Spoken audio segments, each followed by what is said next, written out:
So I've just left Con's cameras there and I'm heading to Barnagreagh. Why can't I pronounce this? I'm heading to the beach in Skerries to photograph the groins, and I think there's only one thing to do, and that's do a time lapse out of Dublin City. Let's go.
So today I'm here to photograph the Barnagreagh groins.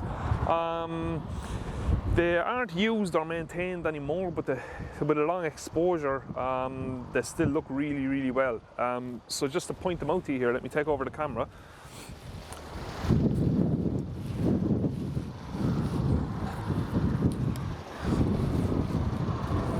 So just down here, you can see the groins.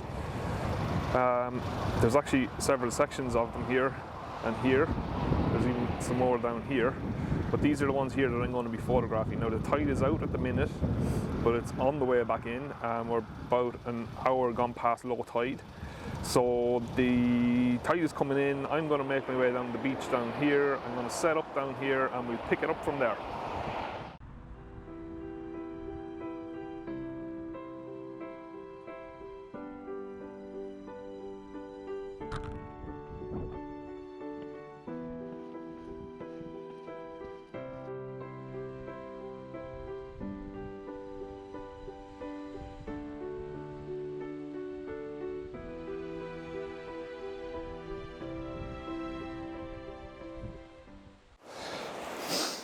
Yeah, so this is my second attempt to film this. The last attempt ended in failure, unfortunately. My own fault, I didn't check the tide times. So the last time I was out here, the tide, I had about half hour, maybe an hour before high tide. And as you can see here, these outcrop of rock here, the tide was actually well in against that, so I didn't have much time. I tried to scamper over the rocks there, but it was coming in way too fast, so I didn't actually get to do it. So today, got here plenty of time, good and early. The tide is still coming in, obviously, and I'm going to head on down the beach now, and we'll pick it up from down there.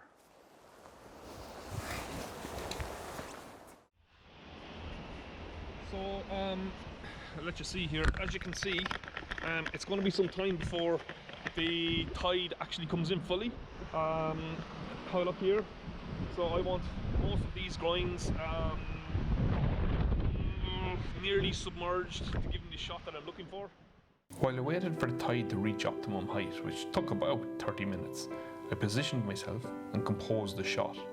I took several different exposures for testing, making sure to have good sharp focus from the front of the scene to the background. Okay, so this is how I'm composing the shot. So I've the 70-200 on. The first groin out there, I'm not sure if you can see it in the shot, but is to the bottom right of the shot. The rest of the groins lead you through the picture out into the ocean. I'm going to use a 10 stop, big stopper. 10 stops with 1/125th of a second gives me an 8-second exposure. I'm going to use a polarizer just with it half turned on, which is going to take just some of the glare and give more depth to the sea out in the ocean, but not affecting the groins, the closer part of the shot. 8-second exposure, focused about 2/3 into the shot on f8. Let's take the shot and see how it looks. Hi, I made an error in the calculation. I didn't have the polarizer on the camera before it made the before I estimated the initial exposure. So it's now 1/140th of a second. 1/140th of a second, going by the Lee Big Stopper calculator, gives me about a 25-second exposure. So 25 seconds, 10-stop filter, polarizer, and f8 focus a third of the way into the shot.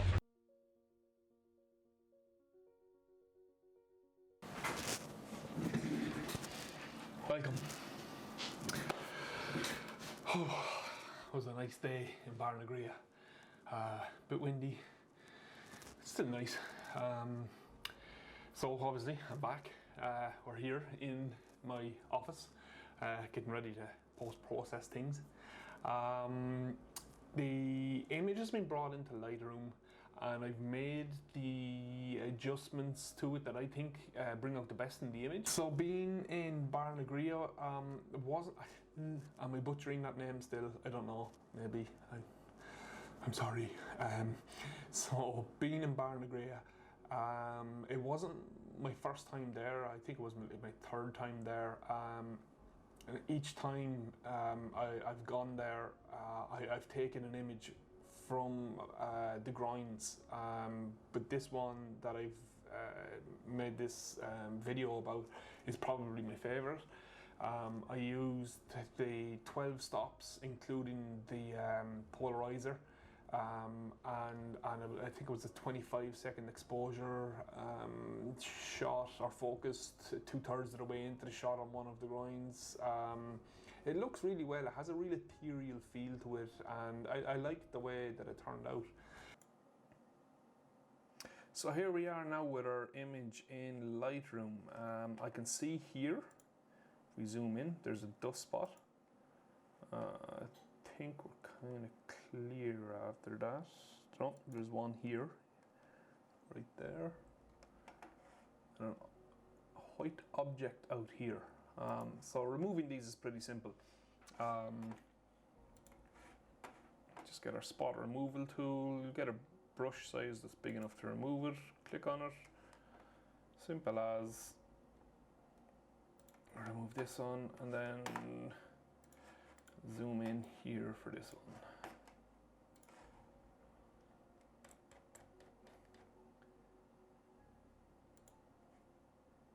Probably there. That looks good. So looking at the image here, front to back, I can see that the front post here is slightly soft. If we zoom in on it, you'll see what I mean. Second one, not so bad. Third one is fine. Fourth, fine. All the rest of them into the background, all fine. No problems with them.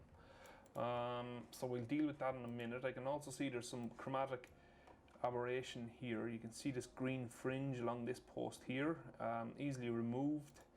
So let's start with the chromatic aberration.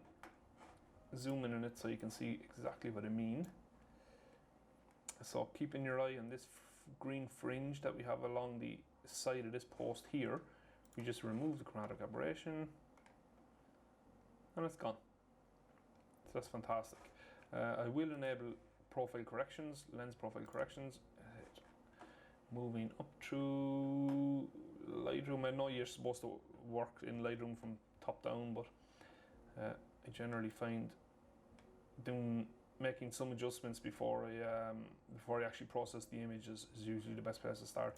So for luminance, for noise reduction, I always add some noise reduction to the image, to any image. It's just what I do. For sharpening, I'll reset the sharpening and I will show you where I focused. So this is the post I focused on. It's quite sharp as it is. It's starting at 40. Now I usually move in blocks of 10. So if I'm at 40, then I move to 50. If 50 is too much, I move back to 45. If 45 is then still a little off, then I'll move up to 47, and I'll find a sweet spot in there. So moving this to 50.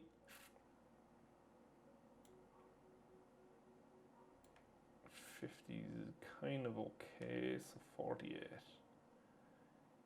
I think 48 looks fine. I reduce the radius and I will slightly increase the detail, bringing it up to 30, 31, 30, 31 and around there. Bring it up to 30, that's fine. Now I can see that the image isn't straight as per the horizon line here coming from left to right. It's also slightly bright for what I had seen and what I had imagined. So to straighten the image, just go to our crop tool, and on the boundary out here on the right hand side you can just drag up or down and it will it'll adjust your image. So I'm using the grid lines here to get the image straight, or the horizon line straight. Also keeping in mind, if we look along the post, the first post there on the right hand side, you can see that there's an equal amount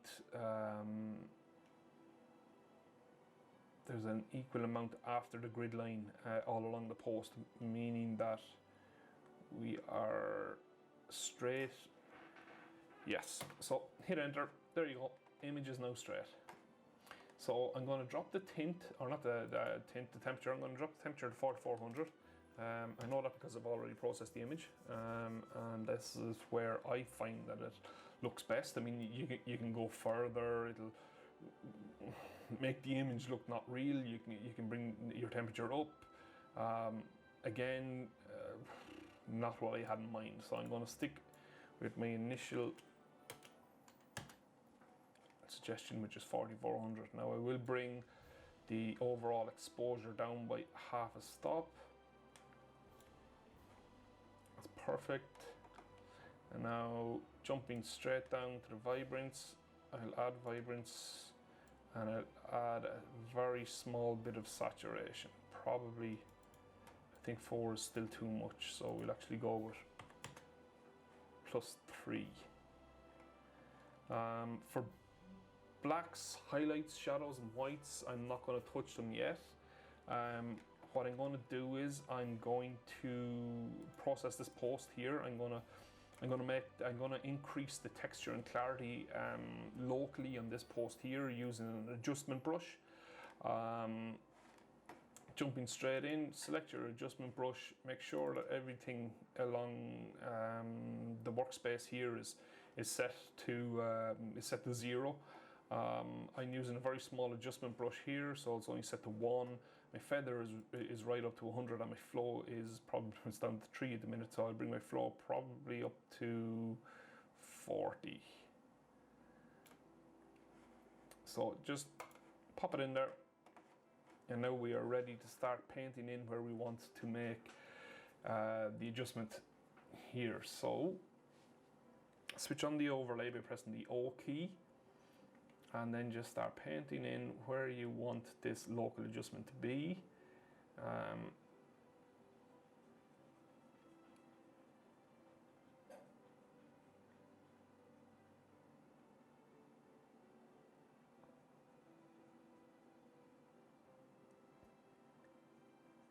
What's going to happen is it's going to, when I increase the texture and clarity, it's going to add more definition to this post, so it won't look as soft. It'll stand out a little more. So keeping at the same flow, I'll come probably halfway across this section of the post here, and then I'll reduce the flow to build up the effect rather than have it all thrown at the post at the same time. So bring down the flow to 20, it's at 21, it's fine. And again, lightly paint in where you want to add the texture and clarity. Again, reducing it down. I think I'll go right down with this one to about 5. It's at 6, that's fine. And again here. Now we're reducing it slightly more and more because the post will need to look sharp at the front, but not so much at the back. That's what your eye will see. And down here I'm going to very lightly paint it in to because this is where the waves were actually were caressing the post, I suppose, as they were moving up towards the shoreline. There, now just to show you what this actually looks like. So we're going to switch the overlay off by just pressing the O key again. Just put my pen away. And now we're going to increase the clarity, and I'm going to bring that up quite a lot. Actually bring it up way too much to show you the effect that I'm after. So now with this turned right up, so we're up around the 70 mark here for both of them, and zooming back out, you can see that's brought a lot more clarity to the front post. Now we're not going to leave it like that, obviously. We're going to reduce the overall effect by bringing it down probably to 35-ish.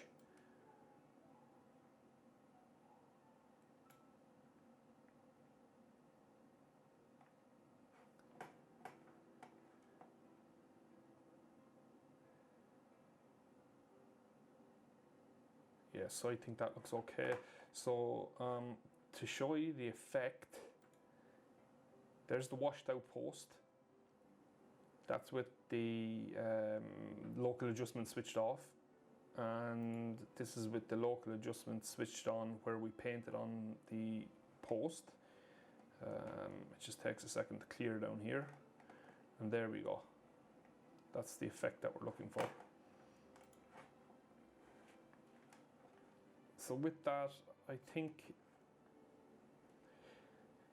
that's okay. Now, just for the longevity of the video, I won't do the rest of the post, but you get the idea.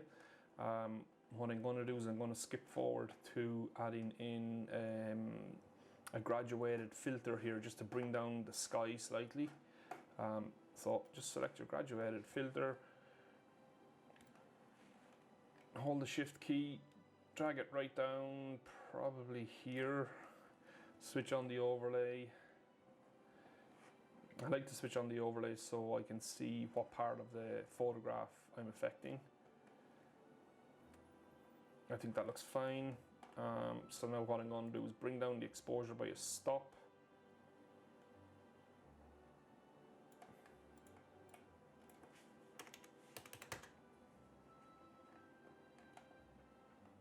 And just bring down the whites ever so slightly.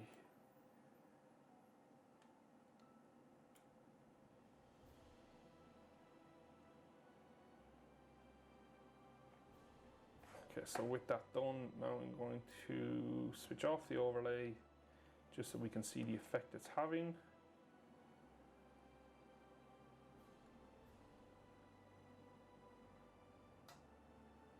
So this is with the graduated filter switched off. With the graduated filter switched off. And this is with the graduated filter switched back on. You can see that the sky will be brought, the colour in the sky will be brought down ever so slightly to match what we have here in the sea. With that being done, just switching off the graduated filter there, I think the only part of this image left to be done now will be some very light burning here for the shadow reflections in the water. Now I do my burning in Photoshop, so I use a program called Lumenzia in Photoshop. It really helps with guided dodging and burning. So it's simple enough to use for this dodging and burning, especially for the reflections or the shadow reflections in the water here. So jumping across into Photoshop, it's as simple as right-clicking your photograph. No, don't go to export. Edit in Photoshop.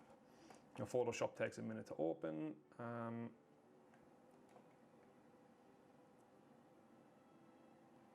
So with the image now open here in Photoshop, what I'm going to do is some guided dodging and burning using Lumenzia here. You can see it on the right hand side. Let me bring it into view.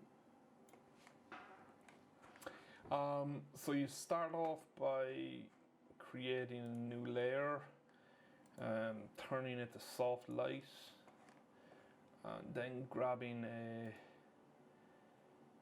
darks 2, a darks 3. Darks 4 is going to be too much, so darks 3, darks 2. I think a darks 3 looks best here. What I'm trying to do here is I'm going to bring up the reflections here. So I'm going to burn the reflections here. So I want them to be not so much back here, but I want these to be more highlighted here using this filter. So with that selected, I'll go into my levels. And you also have more room in here to specifically select certain areas of the photograph and block out other parts. So with this, I mean, if you move the white slider up here, you can see that more and more is going to be selected. Bringing it back down, less and less is going to be selected. I think they're actually okay. I think here is probably best. I just want to be barely able to see them, see the reflections. So with that selected, hold down the shift key. We're gonna make a channel out of this. So hold down the select key, click on select. It'll automatically create the channel for you. It just tells you that it's created.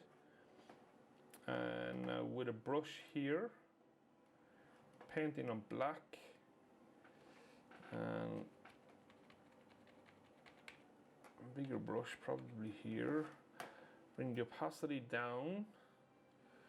Bring the opacity down to probably 10%. And I like to build it up, so I bring my flow down to 70%. We just ever so slightly or ever so lightly.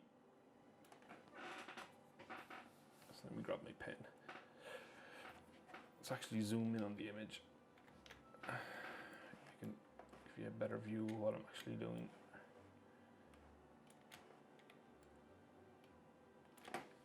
Zoom in again.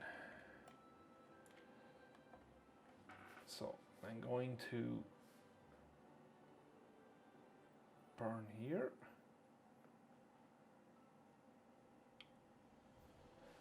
Let's bring our opacity up.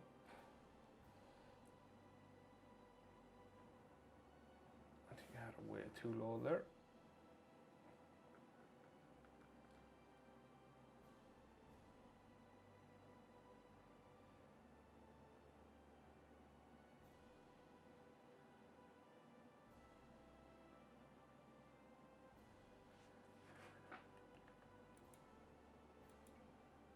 You see the effect there? Just with the layer switched off and the layer switched back on, it slightly darkens the reflection in the water, and you want to be ever so light with this. That's why I have my flow, my opacity at fairly low. Certainly don't have them on full. You want to build up the effect, so let's just give it one more pass.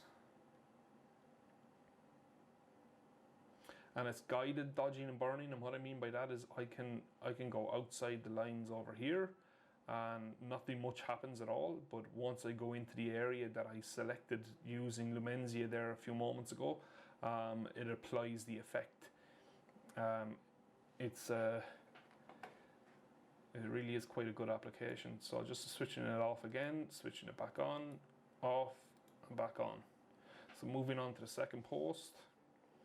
A bit of a smaller brush and applying it again just to the outsides here. You just want to darken them down ever so slightly.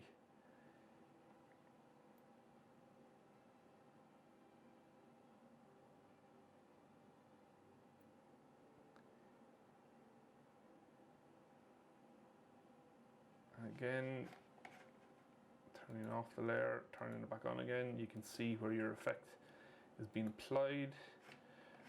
I would go as far as to do the two remaining posts here. So let's zoom in on this a little bit more.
So just to see our effect now again, there it is off, there it is on, there it is off, and there it is on. And for the last post, I think I'll reduce the opacity, because the further we go into the image, the less of a reflection we're going to see.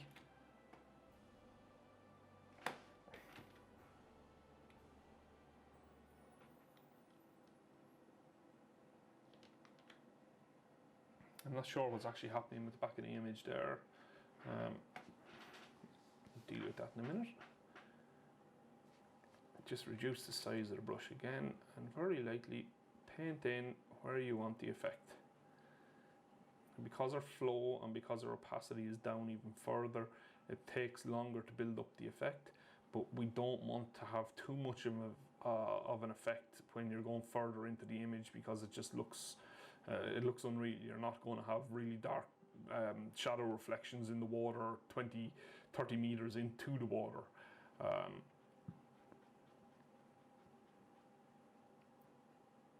So I'd probably go over this twice,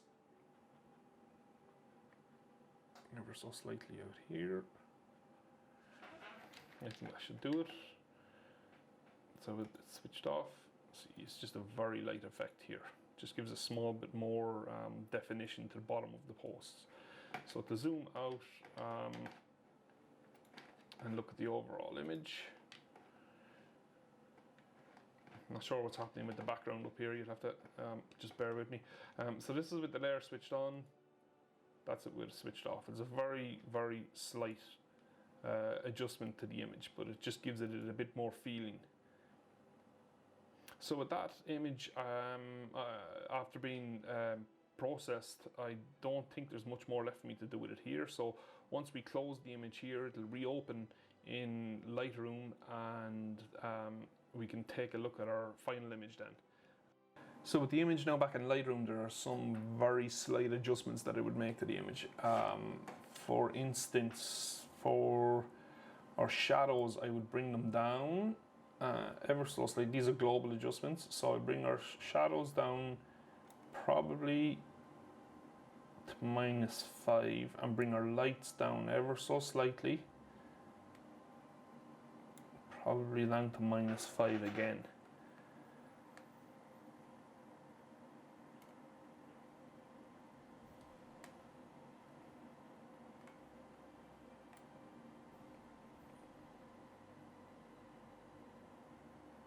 Yeah, I would bring the dehaze slider. I would dehaze this image probably to about 10 here, just to increase the effect. Again, this is the final image. It has that real ethereal feel to the image, the ethereal feel that I was looking for, the ethereal feel that you get from a seaside image using 12 stops and a 25-second exposure, and especially with the waves that were just, as the tide was coming in, the waves were just gently splashing up on top of the groins, which gave this effect, and this is what I had imagined, and this is how I've brought the photograph to life as the way I seen it. So with the image that you're seeing on screen now, this is the image that I was trying to portray. This is what I seen, this is what I felt. So with this being the end of the video, let me know if you would have processed this differently. Like, subscribe, hit the bell, do all that kind of stuff. And I'll see you again in the next video. Bye for now.